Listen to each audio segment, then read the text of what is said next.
Right now at 6, authorities respond to a vehicle crash in Crawford County involving a pedestrian. And we have fire weather in the area for most of the day today. Plus, children in Jasper County could see a financial boost for services thanks to an upcoming ballot proposition. The 4 states' most watched news starts now.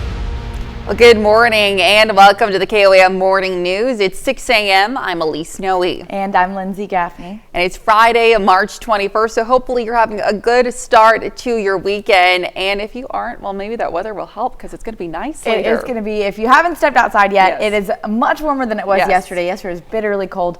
But today we're in the mid 40s. We do still have some winds gusting, which, might be a bit of a disruption to your day, but overall it is going to be a decent day today. We're starting off the morning pretty cloudy, and then as we head through the day, we've got a dry line moving through, which is going to drop humidity down, leading us to have fire weather. So we've got fire weather warnings for nearly all of our areas until 7 p.m. tonight. Winds are currently gusting up to 30 to 35 miles per hour in a few areas, but Fort Scott all the way up to 40 miles per hour. So we're definitely seeing those winds picking up speed as we head through the morning. And like I said, that dry line pushes through ahead of a cold front, and it's dropping humidity less than 20% for nearly all of us. We're all going to be in the upper teens, and it is going to cause some pretty bad fire weather risks as we head through the day. Now, overcast skies right now. We're going to see some breaks in the clouds over the next several hours, but more clouds are being pushed into the area, and that's ahead of our cold front. However, it's going to be a dry front, so we're not expecting any rain chances today. We might get a little bit of a drizzle as that boundary passes, but overall, just mostly cloudy. Temperatures getting up to the upper 60s, and we have those winds shifting. So through most of the day, we're going to see southerly winds gusting up to maximum 45 miles per hour, and then by this evening, winds out of the northwest and much lighter. Clouds clear out, so most of the evening we're seeing clear skies and temperatures only dropping into the lower 50s as we head into the late evening. Now we are going to get down into the 40s to start off our morning, but still pretty nice. Tomorrow temperatures get up to the low 70s, a nice warm day, and then we have increasing clouds throughout the mid-afternoon to evening ahead of some rain chances. Now, we saw yesterday that we had this marginal risk, so low risk, level 1 out of 5 in our area. It has shifted further north, so we aren't expecting to see a big threat for us. We do still have that low risk kind of clipping some of our counties, as you can see, especially up in the northeast. But most of us are just going to expect to see some showers. However, we might have the potential for a pop-up thunderstorm. I'm going to take a look coming up. All right, Lindsay, thanks. Well, the state of Oklahoma carried out its first execution of 2025. Wendell Arden Grissom has been on death row for almost 17 years for the killing of 23-year-old Amber Matthews and the shooting of Amber's friend Drew Koff inside Koff's home near Watauga. Now, Koff was shot several times but was able to escape, but Grissom shot and killed Amber as she was shielding 2 young kids. I wouldn't be here without my family and Amber's family. And, the victims are often pushed to the side. And you guys really need to remember her because she was unbelievable. She saved my kids. Now, protesters gathered outside the governor's mansion in Oklahoma City yesterday morning ahead of the execution. Grissom was pronounced dead at 10:13 a.m. Well, a federal grand jury indicts a Commerce, Oklahoma man and woman for the murder of a toddler. Now, in addition to a charge of second-degree murder in Indian Country, Daniel Allen Ash and Amber Dawn Murphy have been charged with neglecting 4 other children. The 2 are accused of unlawfully killing a 2-year-old in their care. They were arrested in the case originally in September 2024 when the crime happened and remain in jail. Ash has also been charged with aggravated sexual abuse of a minor in Indian Country. Well, authorities responded to a vehicular accident in Crawford County yesterday morning involving a pedestrian. The reports came in at around 11:16 at the intersection of K47 and 190th in rural Girard. Police say Erin O'Connell, an 18-year-old from Pittsburgh, was crossing the highway when she was struck by a pickup. EMS transported O'Connell to an area hospital where she was flown to Tulsa for further treatment. She is listed in critical condition. And officials in Lamar, Missouri begin repairs after vandals destroy parts of the bathrooms at Wheeler Park. Now, they say the park experienced 2 separate incidents this week alone. Officials closed park bathrooms during the winter to avoid breakage from the cold temperatures and usually open back up in the spring. Now, they say these vandalism incidents may cause delays and expect the repairs will cost more than $1,000. And of course, to be the first to see breaking news, weather and sports, you can download the KOAM News app. It's available free of charge in the Apple App Store and the Google Play Store. Just search for the KOAM News app. Well, Jasper County voters are asked to approve a 1/4-cent sales tax in April that would create a children's services fund. Now, Jasper County for Kids, the coalition organizing the proposition, says the tax would generate $5 million annually for children in Jasper County. Funds will be required to stay within the county, helping give stable funding for mental health prevention and drug and alcohol treatment services. A fund like this would really help us to offer more consistent services, make more services available to people, and help families who might face financial burdens or barriers whenever they're accessing mental health treatment. Now, if passed, the sales tax supporting the fund would have no set end date. Voters will see the proposition on their ballots April 8th. And that's a look at this morning's top stories and weather in our first 7 minutes, coming up on the KOAM Morning News. Thousands of Tesla Cybertruck vehicles are being recalled for a faulty trim panel. Plus, the Trump administration cuts continue with the focus now turning to the Pentagon. And Lindsay Gaffney returns with another look at your Friday forecast. You're watching KOAM Morning News. We'll be right back.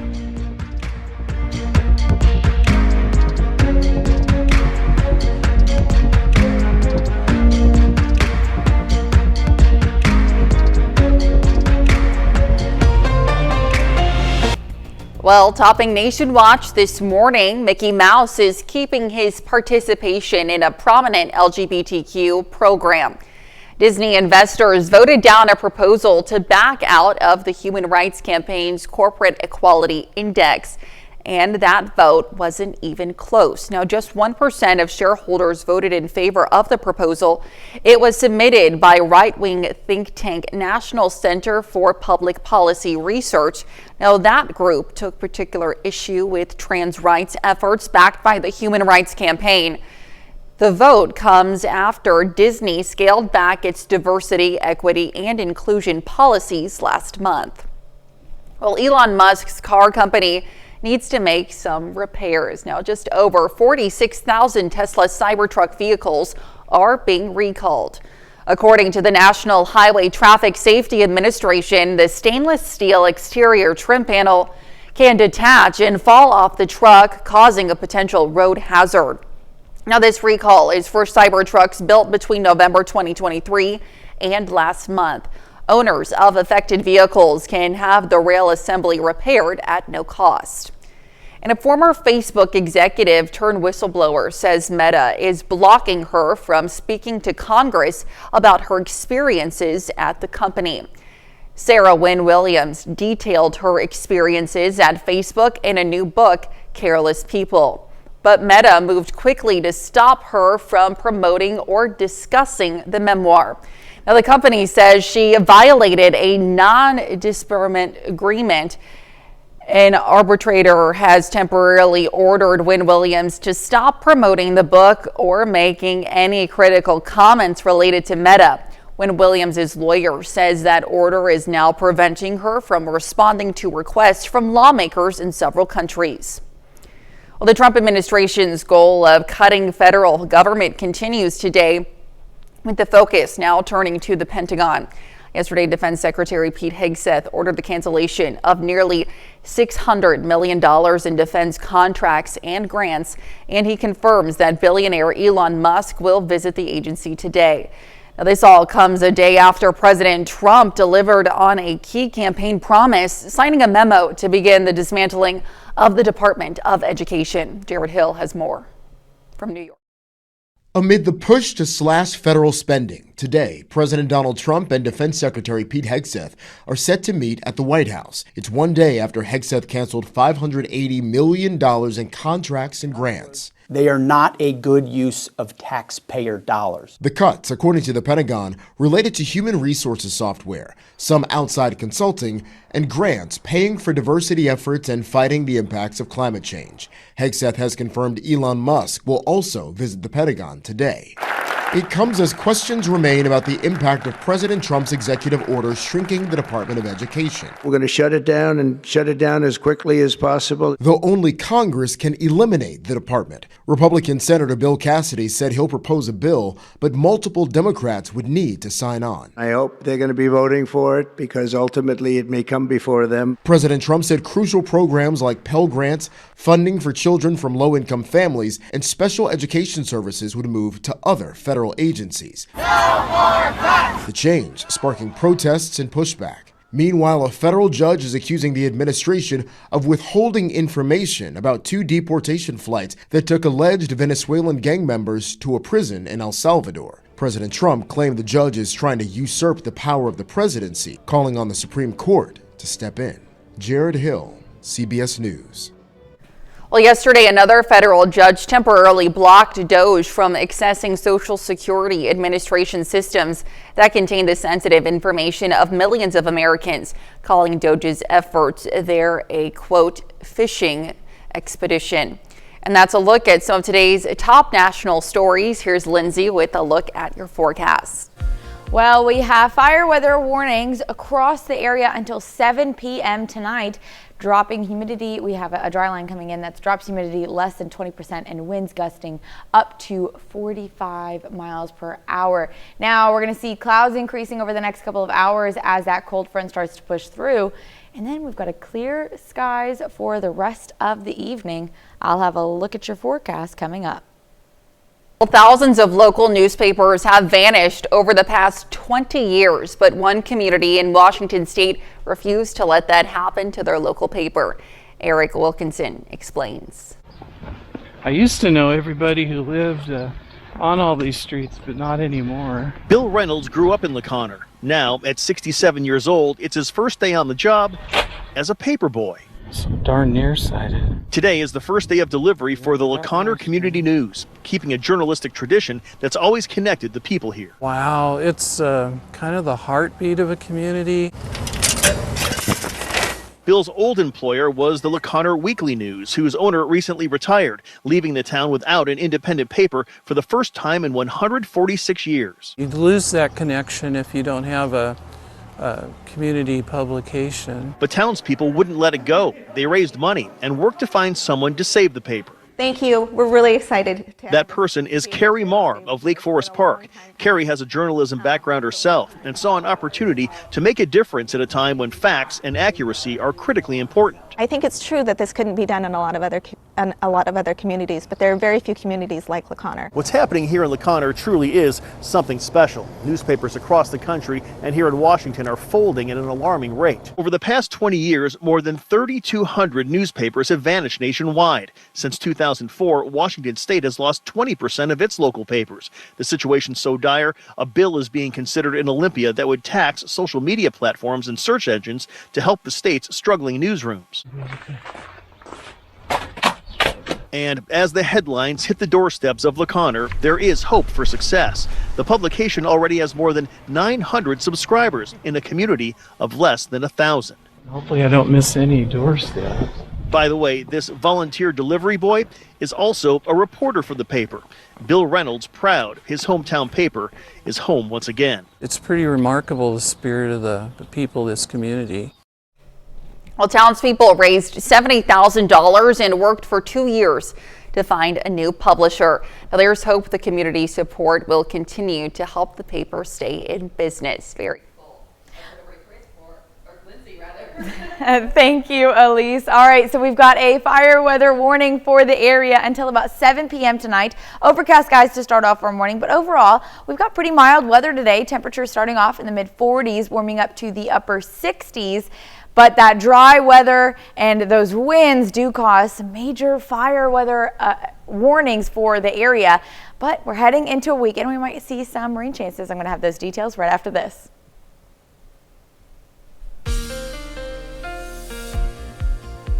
All right, well, downtown Pittsburgh, we've got some clouds starting off in the morning. Temperatures are in the mid to lower 40s right now, so overall not too bad. But we do have fire weather alerts. We've got a red flag warning for all of our areas until 7 p.m. tonight, and that's due to our dry air and our winds gusting. You can see all these clouds starting to push in, and that's ahead of our cold front coming in mid-afternoon today. So until then, we're going to see decently mild temperatures, mid-40s right now, 45 degrees in Joplin, and we do have those partly to mostly cloudy skies. Winds are gusting out of the south.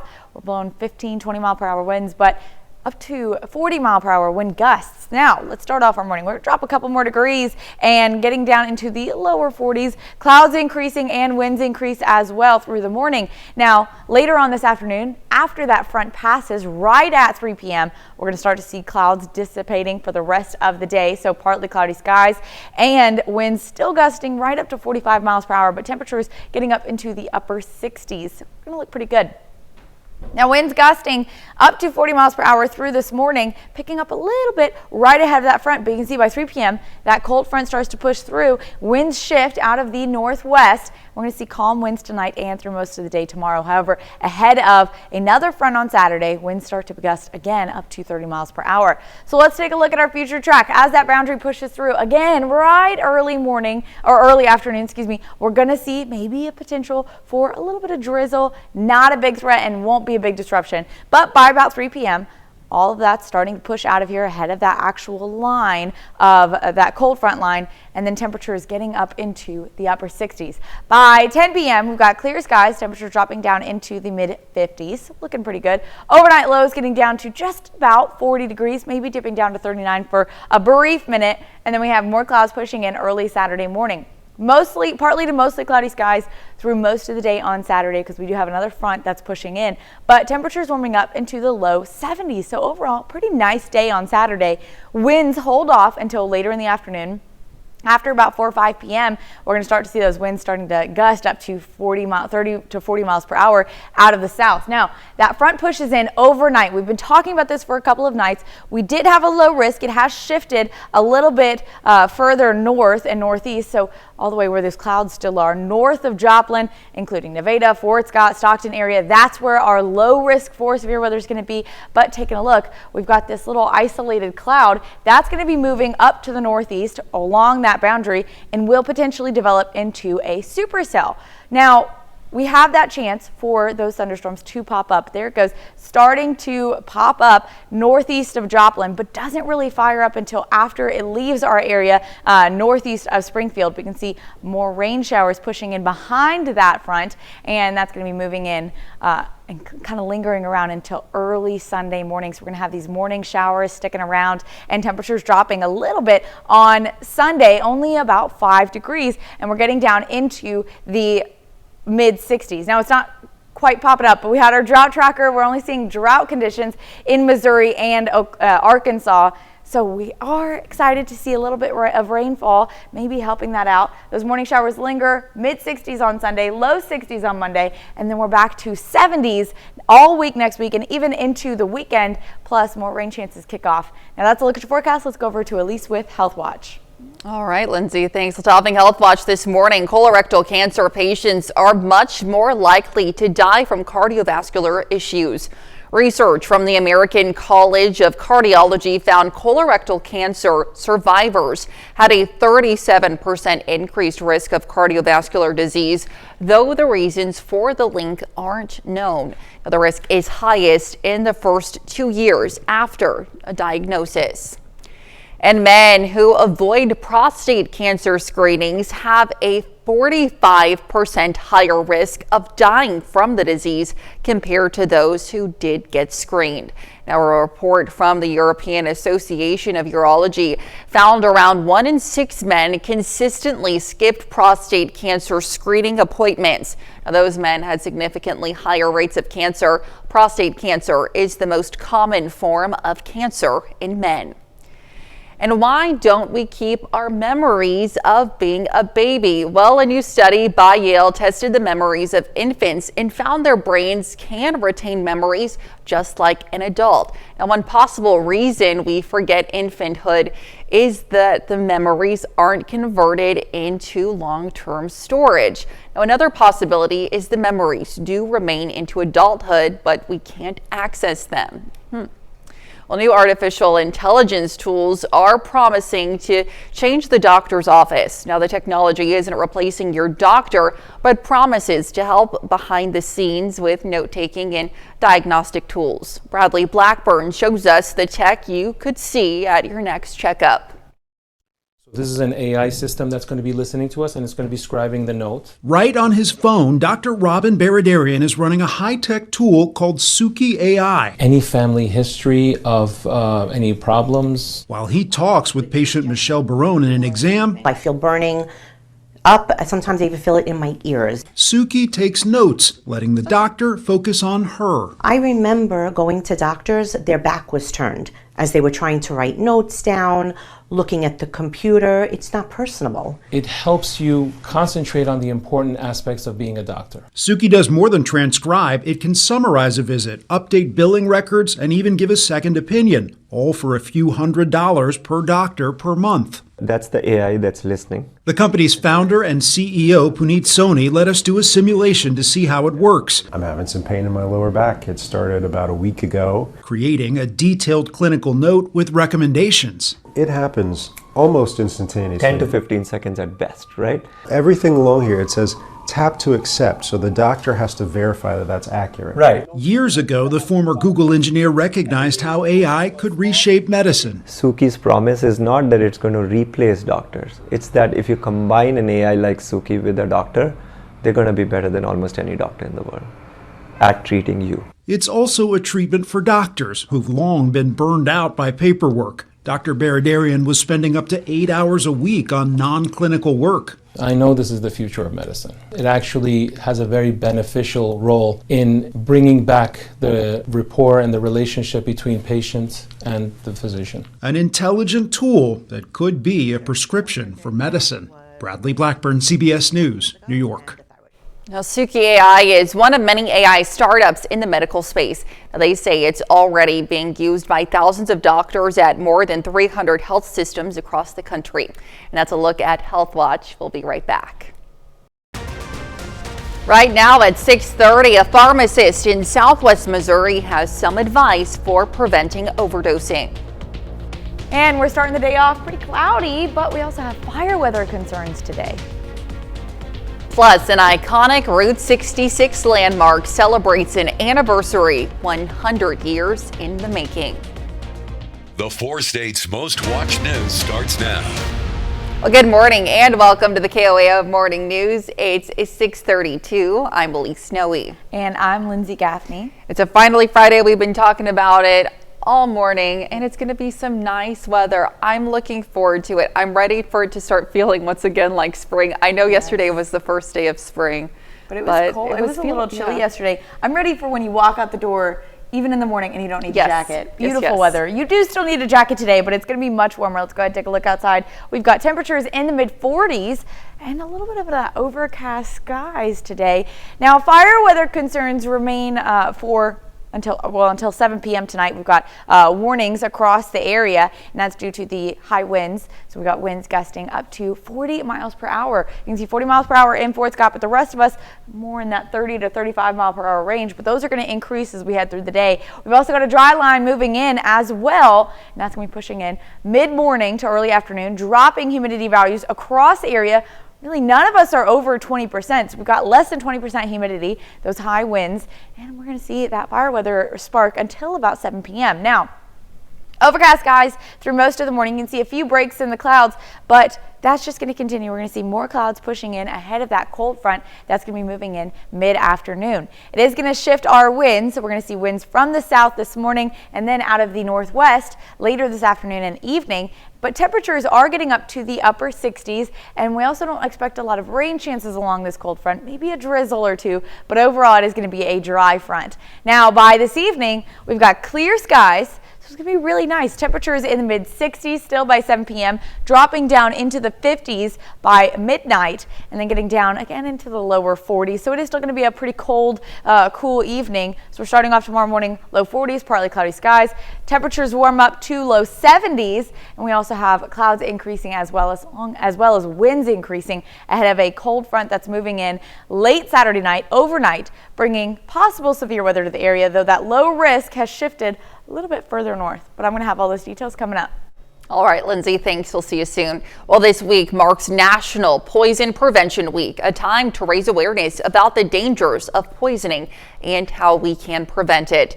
Now, to shed light on the issue, we spoke with a pharmacist from Alps Pharmacy in Anderson, Missouri, about the challenges he sees, particularly when it comes to overdosing.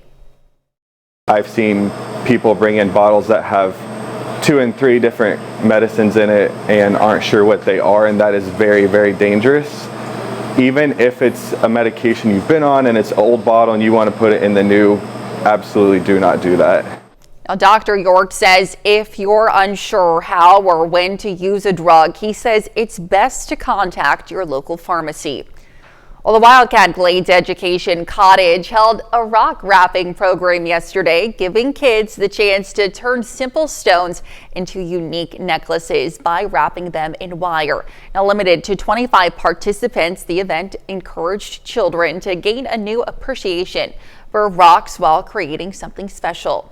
We love getting kids to think about different aspects of nature. So it makes sense that if you value the rocks, then you're going to take care of the rocks. So we try to form everything that we do around something nature related. Well, 6 volunteers along with staff helped guide the kids through the craft, with parents joining in to make it a fun, hands-on family experience. Well, it was definitely nice to get some sunshine and a break from the wind for Joplin's first Third Thursday event of the year. Downtown Joplin is blocked off for 3 hours in the evening on the third Thursday of every month from March through October. Now, the monthly cultural event features local artisans, music, entertainment, and of course, food. Now, this month's theme, Go Green Downtown. Yeah, it feels great. I'm really excited being out in the community at the first Third Thursday of the year, and just, getting to interact with the community. So it's a bunch of fun. We love doing local events. We love being out, being able to give back to the community. We love making jewelry for everybody. Now, the theme for April's Third Thursday is Be a Hero, sponsored by Vert's Neighborhood Dispensary. Well, one of the most iconic stores on Route 66 celebrated 100 years. Nelson's Old Riverton store, formerly known as the Williams store when it was built in 1925, has been a staple in the 4 states for a century. KOAM's Anthony Saviello takes us there and reflects on how things haven't really changed. The same store in the same place for 100 years. And in that time, things have pretty much stayed, well, the same.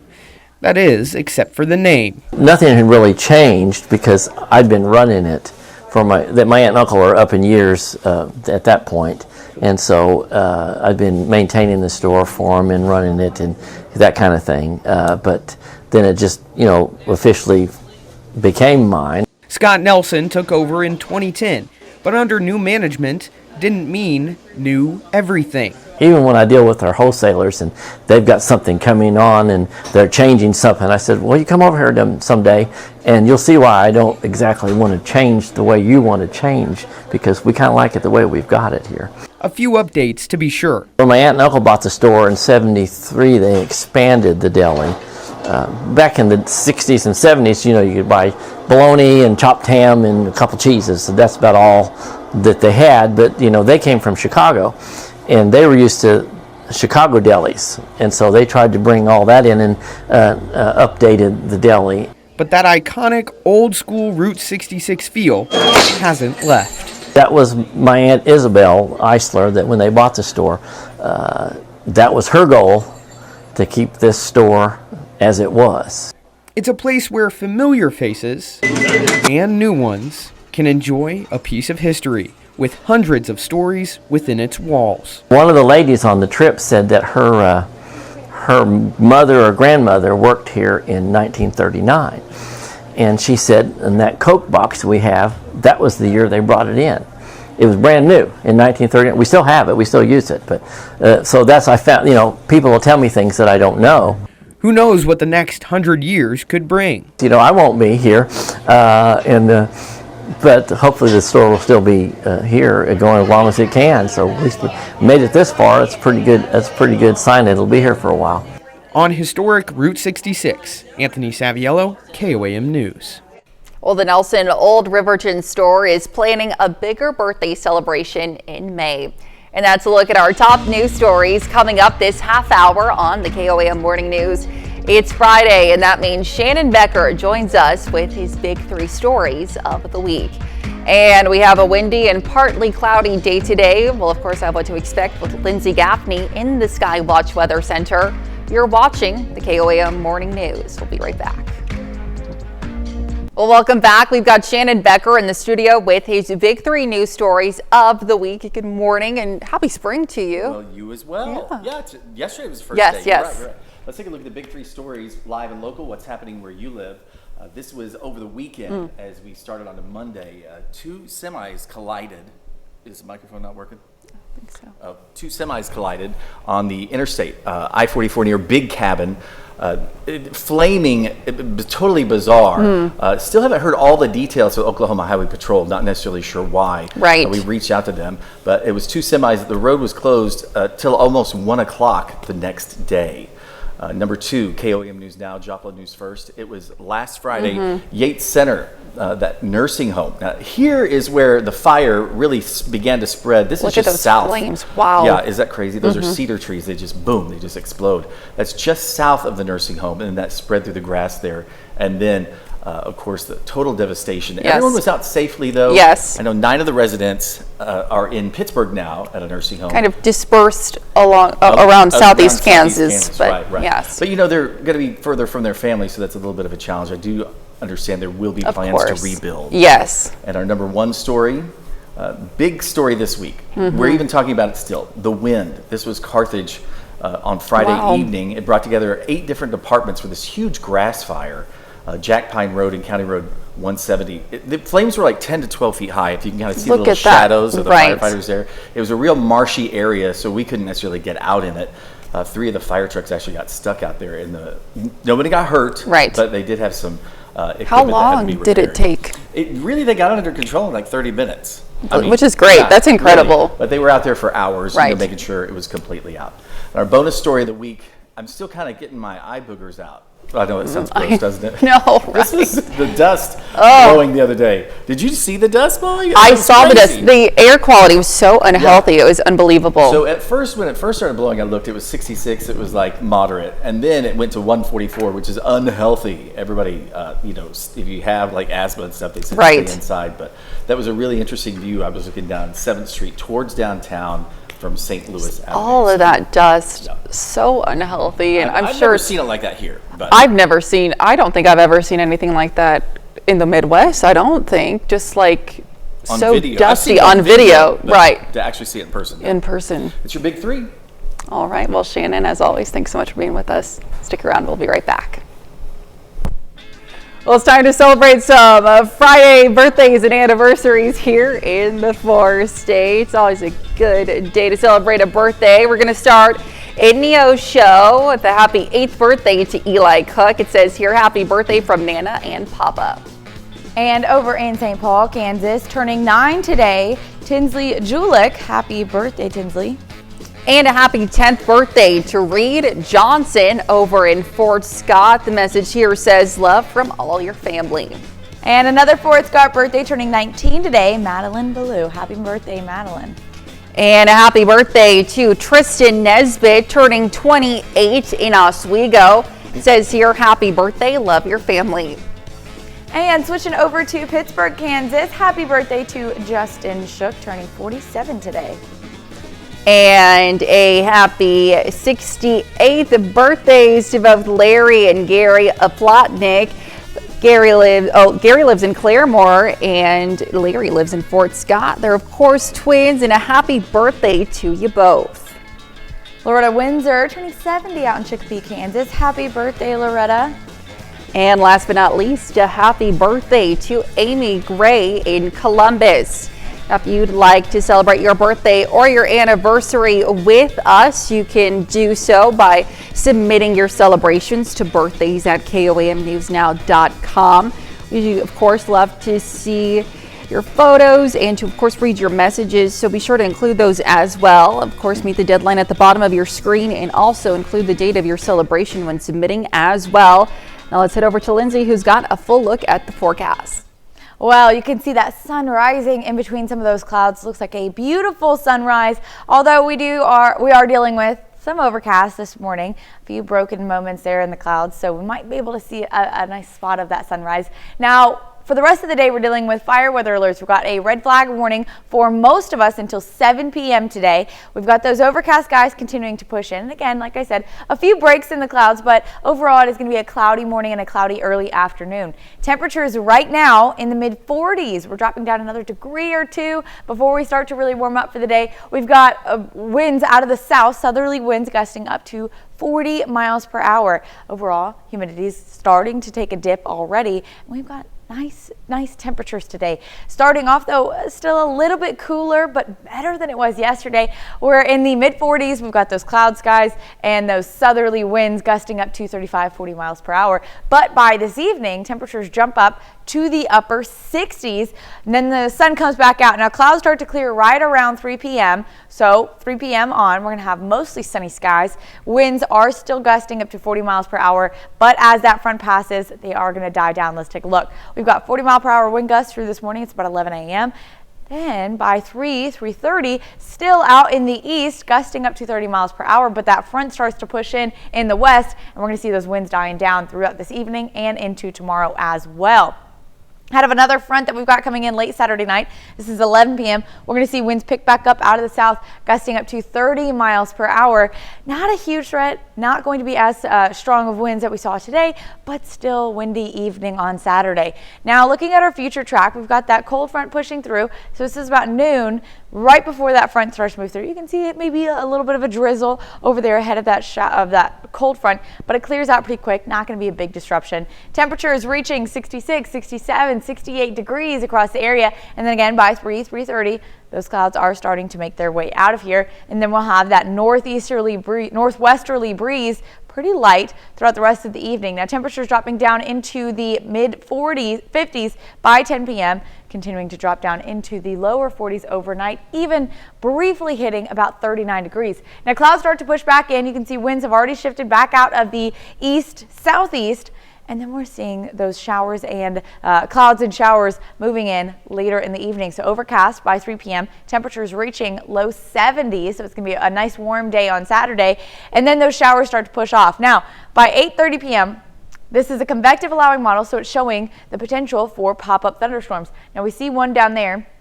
Tulsa, Veneta pushes northeast as all of the other clouds move out to the east-southeast. Now, it's not showing this pop-up thunderstorm developing in our area, but it does start to see some rain showers just northeast of Joplin, but really kicks off after it leaves our area, even east of Springfield. So we're going to keep an eye on that. We could see some pop-up thunderstorms ahead of the main line, which could potentially lead to some severe threats. Not a big threat though, and then we have these showers moving in after that. That's going to linger until early Sunday morning. Outside of that, it's going to be a really nice weekend. Temperatures are rather mild, low 70s on Saturday, upper 60s on Sunday. Now, our drought tracker has not been showing much through the morning hours. I'm not sure why, but we have moderate to dry conditions out in Missouri and Arkansas, but the rest of us are looking really good. So if we get a little shower on Saturday night into Sunday, might be a good thing. Now temperatures drop a little bit further down into the lower 60s on Monday, but we're back into the 70s throughout the rest of the week, and you can see more scattered shower chances throughout the week and next weekend. That's Look to Forecast. Now coming up when the KOEM Morning News switches on over to Fox 14, we'll see how a Vegas hotel is tailoring its guest experiences by using the power of AI.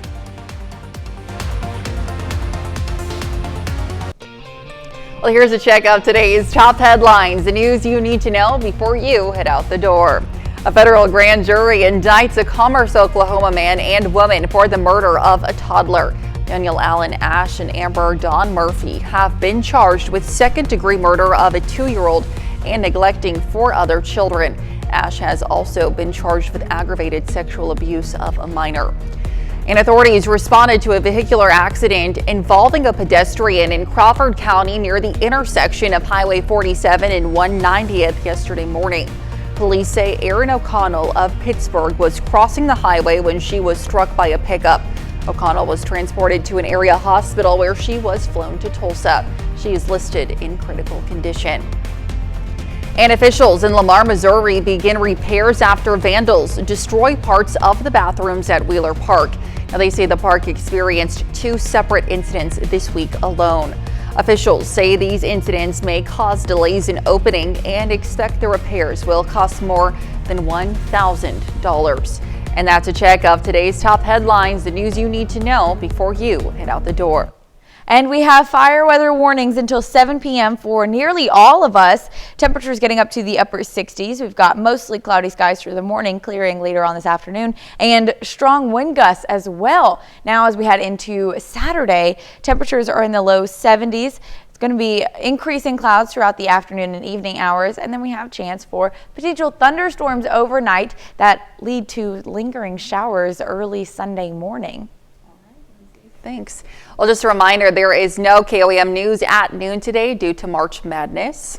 Well, your morning news continues on KOAM with CBS Mornings. Or you can switch on over with us on Fox 14, where your only local morning news continues. Now, this morning, a family of firefighters gets a unique chance to work their first shift together.